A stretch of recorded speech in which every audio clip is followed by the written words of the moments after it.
Istana Kepresidenan bisa diakses dari luar melalui 2 saluran air di Medan Merdeka Utara. Sebuah akun remaja di Facebook menghebohkan netizen karena memposting foto mesum.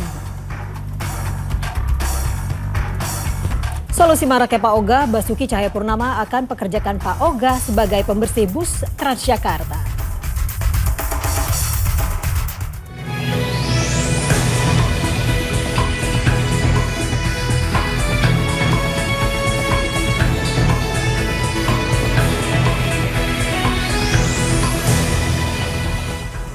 Halo, selamat sore pemirsa. Lensa Indonesia Sore kembali hadir menemani Anda hari ini, hari Jumat 4 Maret 2016.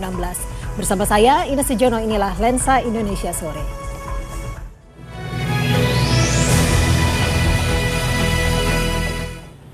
Pemirsa, pasukan Katak TNI AL menyisir gorong-gorong di depan istana untuk mencari sampah pembungkus kabel kemarin. Alih-alih menemukan sampah kabel, anggota Kopaska malah menemukan gorong-gorong yang tembus ke dalam Istana Kepresidenan.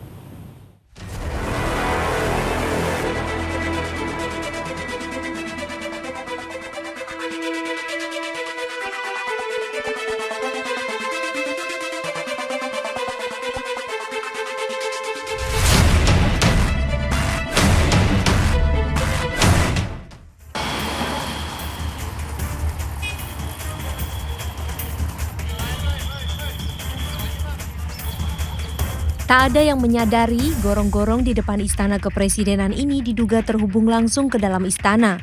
Melalui saluran air di Jalan Medan Merdeka Utara ini, Detasemen 4 Komando Pasukan Katak Kopaska, Koarmabar, menyusuri gorong-gorong untuk mencari sampah pembungkus kabel.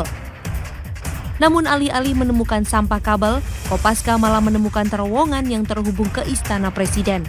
Adalah ketika mereka turun di dalam sini, itu ada 3 gorong-gorong. 3 gorong-gorong berbentuk bulat dengan diameter 1 meter. Satu gorong-gorong itu mengarah ke Monas. Satu gorong-gorong Monas itu sudah clear karena anggotanya sudah sampai 100 meter ke depan. 2 gorong-gorong ini mengarah ke istana. Ukuran gorong-gorong cukup besar dan bisa dimasuki tubuh orang dewasa. Namun, 2 gorong-gorong yang bisa membawa seseorang masuk ke dalam istana ini tertutup sedimentasi lumpur. Anggota Kopaska merayap di dalam gorong-gorong sedalam 1,2 meter, di mana di beberapa titik ada endapan lumpur yang mengeras setinggi 80 cm. Anggota Kopaska pun terus menyusuri saluran penghubung dari Jalan Abdul Muiz sampai Jalan Medan Merdeka Utara sepanjang 150 meter ini selama 40 menit. Dari Jakarta, Sulaiman, Raja Wali Televisi. Pemirsa, terhubungnya gorong-gorong di Jalan Merdeka Utara menimbulkan kekhawatiran atas keamanan Presiden. Namun Menteri Pertahanan Ria Mizat Triakudu memastikan masyarakat tidak perlu khawatir karena sistem pertahanan negara tidak dapat ditembus dengan mudah. Memang waktu Belanda dulu kan semuanya kan terjaring dengan pembuangan air semuanya. Ini kenapa ada sampah-sampah sana, ini perlu diteliti lagi, ada apa? Ada sabotase atau memang malas buangnya, kita lihat di sana. Tapi yang jelas alur-alur itu ada, besar-besar. Di seluruh, mungkin sudah ada yang ditutup-tutup. Untuk menyelidiki kemungkinan unsur sabotase terkait sampah pembungkus kabel, Polda Metro Jaya kemarin memeriksa saluran pembuangan air di Jalan Medan Merdeka Selatan Gambir. Dari hasil penyelidikan itu, Polda Metro Jaya menepis adanya unsur sabotase. Usai memeriksa dan mengambil sampelnya, polisi menduga belasan truk sampah kulit kabel tersebut hasil dari pencurian kabel atau sengaja orang membuang sampah kabel. Kapolda Metro Jaya Irjen Pol Tito Karnavian menepis adanya dugaan sabotase di balik pembuangan sampah pembungkus kabel itu.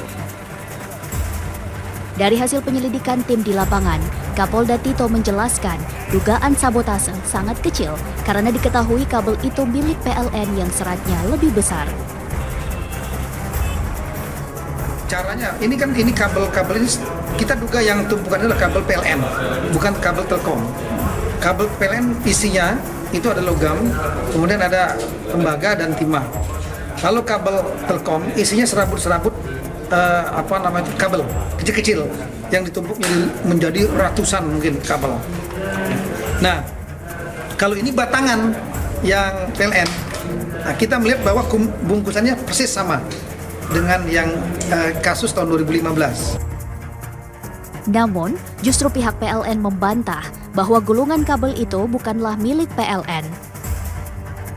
Setelah kita selidiki ada perbedaan dari segi ukurannya, ya. Ukurannya yang kabel kita yang dimiliki itu, ya, itu kan kita temukan itu namanya perisai atau armor, ya. Itu berbeda ukurannya dengan yang ada di selokan itu. Jadi itu ukuran kabel kita lebih besar dengan garis ke tengah sekitar dengan diameter sekitar 10 cm. Kemudian yang kita temui di sana diameternya sekitar 3 sampai 5 cm. Kapolda menduga pelakunya merupakan jaringan pemain lama. Dari Jakarta, Nina Bahri, Recawali Televisi. Pemirsa, perang terhadap narkoba selain dilakukan di Jakarta juga dilakukan di sejumlah tempat antara lain Banjarmasin, Kalimantan Selatan. Dari penggerebekan di tempat yang dikenal sebagai kampung narkoba ini, polisi mengamankan 5 orang beserta barang bukti belasan paket sabu siap edar. Pengepungan dilakukan petugas gabungan setelah warga yang bermukim di sekitar Gang Jamaah resah atas banyak transaksi narkoba yang dilakukan di tempat itu. Satu persatu rumah di daerah ini digeledah oleh petugas gabungan. Petugas gabungan pun menemukan barang bukti belasan paket sabu siap edar yang disembunyikan di dalam salah satu rumah. Polisi dan TNI kemudian menemukan 1 paket sabu dan 3 alat hisap atau bong di rumah lainnya. Setelah menggeledah, petugas gabungan pun mengamankan 5 pelaku, di mana 3 diantaranya adalah perempuan yang terbukti sebagai pemilik sabu dan telah mengkonsumsi narkoba.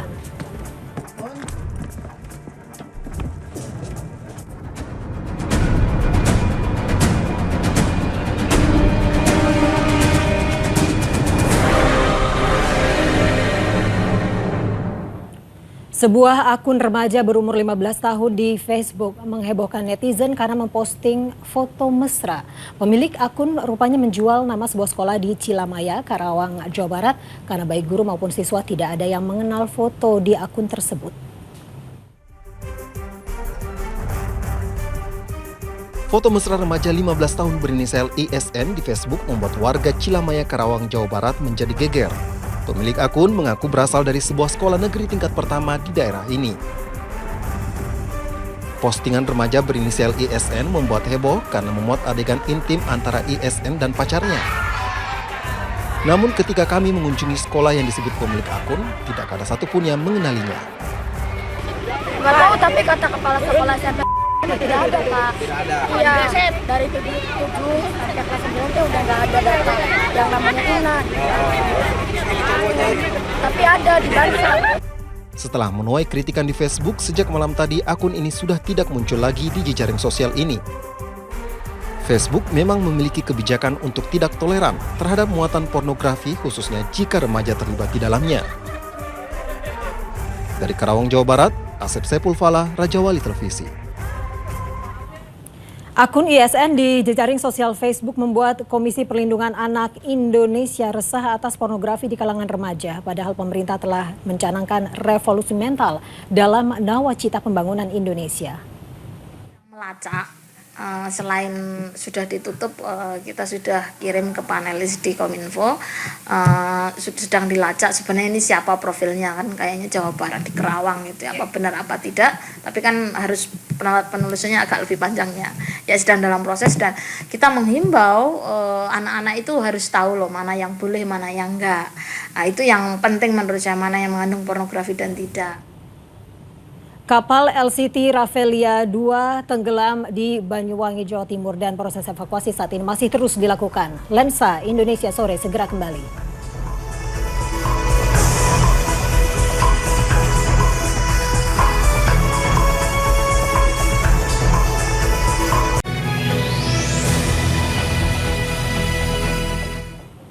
Terima kasih masih bersama kami dalam Lensa Indonesia Sore. Pemirsa, pemerintah Kabupaten Tangerang dalam waktu dekat akan membongkar lokalisasi yang berada di kawasan Dadap, Kosambi, Kabupaten Tangerang, Banten. Bupati Tangerang menyatakan siap menghadapi perlawanan jika ada warga yang menolak pembongkaran tersebut. Pembongkaran ini diduga dilakukan setelah Pemprov DKI Jakarta berhasil membongkar kawasan prostitusi Kalijodo.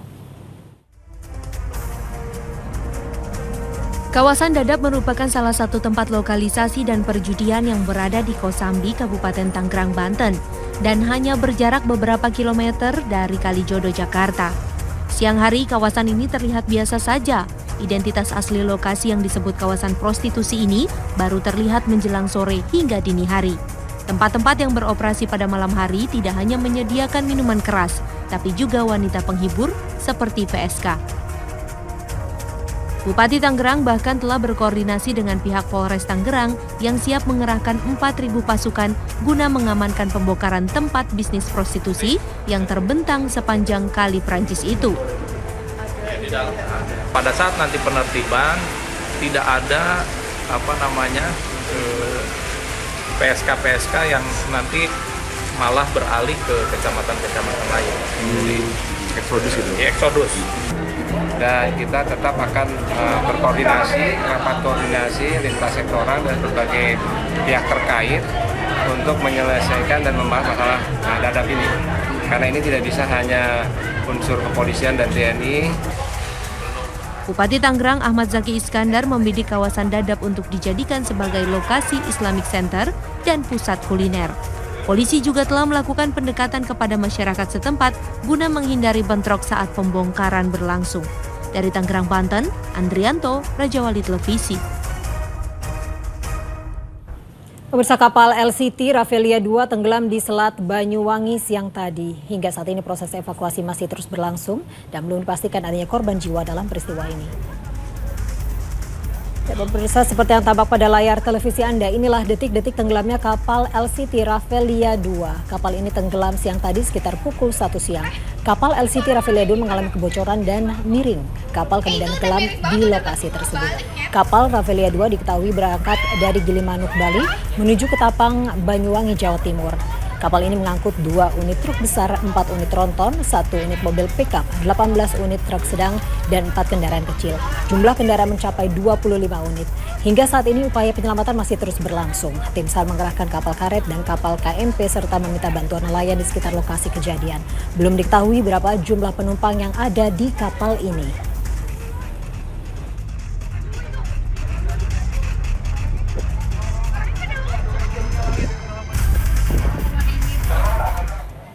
Kedaulatan wilayah udara Indonesia kini kembali dipermainkan oleh negara tetangga. Sebanyak 19 kali pesawat Australia melintas di udara Indonesia tanpa izin. Tentara kita belum mampu mencegah karena keterbatasan personel dan alutsista.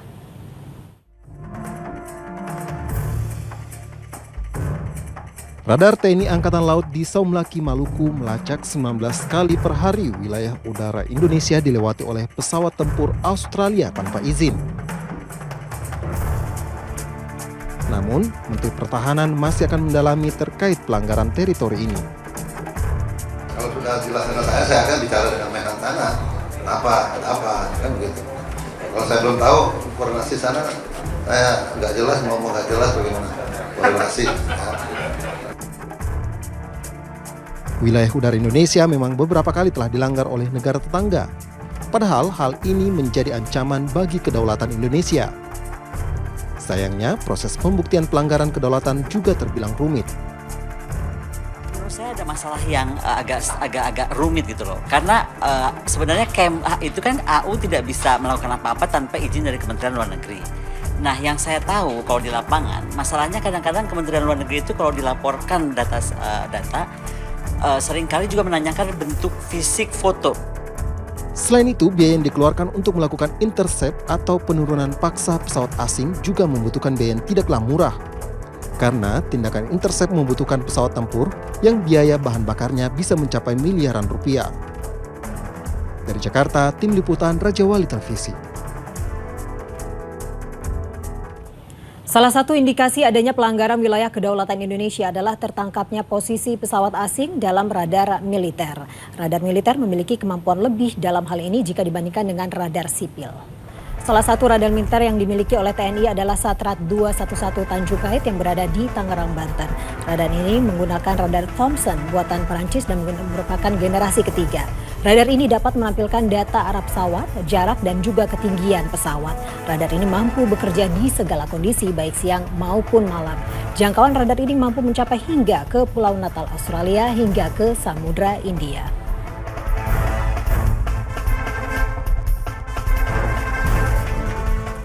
PT Kereta Api Indonesia menerapkan sistem keamanan baru berupa deteksi dan peringatan perlintasan kereta api. Dalam uji coba pertama, Menteri Perhubungan Ignatius Jonan menyatakan jika Indonesia menjadi negara pertama di Asia Tenggara yang telah menerapkan sistem keamanan berbasis radar scanner.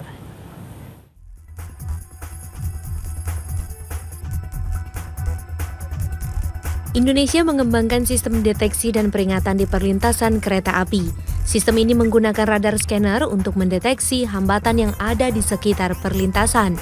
Uji coba yang berlangsung di perlintasan kereta api Bintaro dihadiri Menteri Perhubungan Ignatius Jonan, Duta Besar Amerika Serikat Robert Black, dan Presiden Honeywell Indonesia. Menurut Menteri Jonan, sistem ini sudah menggunakan teknologi yang baik dan hanya perlu beberapa penambahan guna menyempurnakan sistem agar mudah diterapkan masyarakat. Mengenai alat ini awal yang baik ya. Jadi kalau nanti diimplementasikan itu saran saya ada beberapa tambahan, yaitu satu, tidak hanya menggunakan bel saja untuk peringatan, tapi menggunakan rekaman suara manusia. Karena kita ini kulturnya itu tidak suka kultur membaca. Kalau ada tulisan di situ awas dan sebagainya pasti nggak dibaca. Ya. Jadi harus bersuara ya, dan bersuara manusia gitu. Nah, itu satu. Kalau yang teknologi yang lain saya kira sih sudah oke. Gitu. Indonesia merupakan negara pertama di Asia Tenggara yang telah menggunakan teknologi ini, di mana Eropa, Amerika, dan Jepang telah terlebih dahulu menerapkannya. Dan inilah simulasi kerja sistem keamanan kereta yang baru.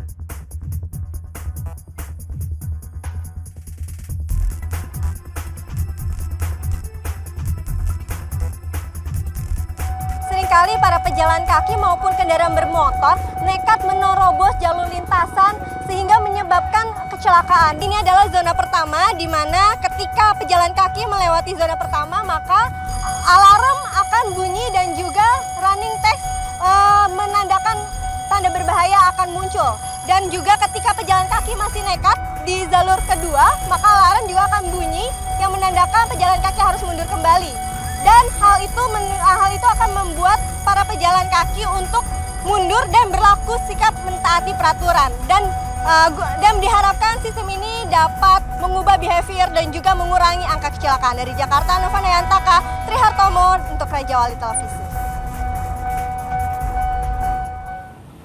Gubernur DKI Jakarta tawarkan pekerjaan baru bagi Pak Ogah di ibu kota. Lensa Indonesia Sore segera kembali.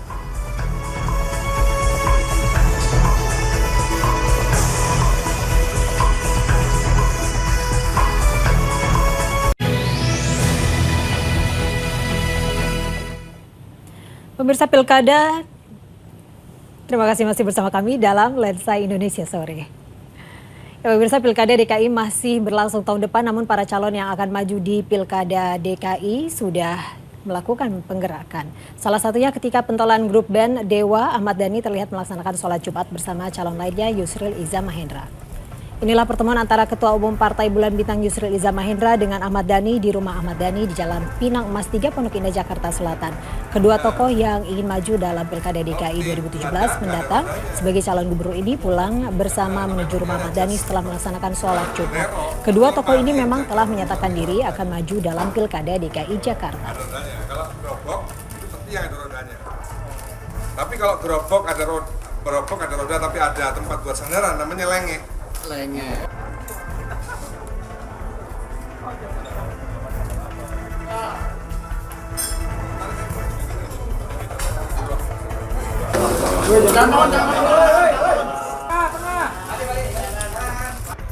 cepat. Kita nggak tahu loh bulan depan seperti apa perkembangannya, kita nggak tahu. Yang namanya itu yang sering kita dengar politik itu dinamis kan, ya perkembangannya itu cepat sekali. Ya namanya politik gantian. Pak Ahmad Dhani sudah silaturahim kemarin dengan Pak Sandiaga Uno. Saya pun sudah pernah bertemu Pak Sandiaga Uno. Pak Boy Sadikin bertemu saya dan berdiskusi panjang sekali. Dan Pak Boy juga sedang berupaya untuk bertemu Bu Megawati. Keberadaan Pak Oga di setiap putaran jalan di Jakarta ternyata menjadi perhatian khusus Pemprov DKI. Untuk meminimalisir jumlah mereka, para Pak Oga ini bahkan akan direkrut sebagai pekerja untuk membersihkan bus Transjakarta. Kepala Dinas Gubernur Basuki Cahayapurnama memerintahkan manajemen PT Transjakarta untuk merekrut pengatur lalu lintas jalan atau akrab dijuluki Pak Oga untuk menjadi pembersih bus. Keputusan ini dianggap menjadi solusi untuk mengurangi masalah sosial di ibu kota. Gubernur Ahok menyatakan jika tenaga Pak Oga bisa diandalkan untuk membersihkan bus Transjakarta yang semakin banyak jumlahnya. Jangan mulai rekrut yang mau kerja, karena makin lama dia nggak bisa ngatur jalan lagi, kita tanggapin. Kamu lihat aja kita Pak Oga resmi kita banyak kok sekarang di sub. Kita udah turunkan 800, sampai tahun ini saya akan turunkan 1.400. Orang yang ngerti mengatur dan marka jalan pun kita akan bagusin, kamu harus ikutin semua arah. Jadi kamu udah nggak bisa hidup. Hal ini serupa menjadi berita baik bagi para Pak Oga yang ternyata setuju dan berharap bisa segera terlaksana. Biar dapat kerjaan aja Kak, biar buat bantu orang tua. Mereka daripada berbuat yang tidak-tidak ya wajar begini ya, karena mereka untuk bantu orang tua ini daripada dia berbuat yang tidak diinginkan masyarakat. Nantinya, Pak Oga yang menjadi pembersih bus Transjakarta akan bekerja secara bergantian seiring operasional bus yang berlangsung selama 24 jam. Dari Jakarta, Putri Dinar dan Nandar Sunandar, Raja Wali Televisi. Pemirsa, telitilah sebelum membeli daging. Aparat kepolisian lagi-lagi menyita 2 ton daging celeng yang siap diedarkan di Jakarta. Pengiriman daging celeng ini digagalkan jajaran Polsek Jabung Barat, Lampung Utara, Lampung. Daging celeng yang akan dibawa ke Jakarta ini diamankan saat razia operasi simpatik. Saat pemeriksaan sopir dan kernet tak dapat menunjukkan dokumen resmi pengiriman barang. Mereka mengaku diberi imbalan 3 juta rupiah untuk pengiriman dari Lampung. Daging celeng berasal dari Jambi, namun sopir dan kernet tidak tahu pasti tempat produksinya.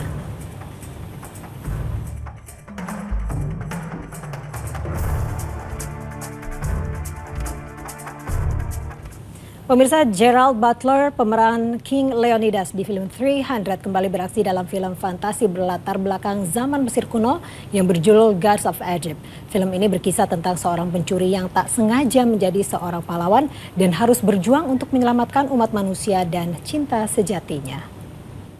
Ages have passed since the gods walked among us. Before the fury swept over our land. Before the war. Film action berjudul Gods of Egypt ini terinspirasi dari mitologi Mesir tentang dewa-dewa yang dipuja pada zaman dahulu. Kisah tentang seorang pencuri yang tak sengaja menjadi seorang pahlawan dan harus berjuang untuk menyelamatkan umat manusia dan cinta sejatinya.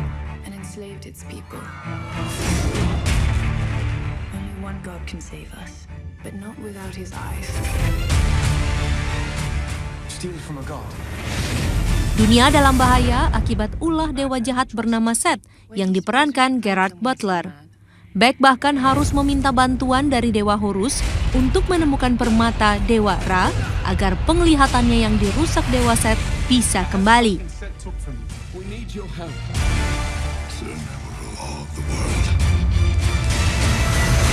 So how do we stop him? Try to keep up. I won't make that mistake. Film fantasi ini banyak menampilkan efek-efek visual yang apik. Selain adegan pertempuran, film yang disutradarai oleh Alex Proyas ini juga menampilkan kisah percintaan antara Beck dan Zaya yang diperankan Brenton Twilight dan Courtney Eaton.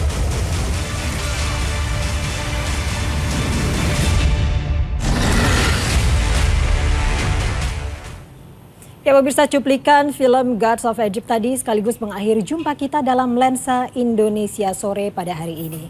Terima kasih atas perhatian dan kebersamaan Anda. Saya Ines Jono. Sampai jumpa.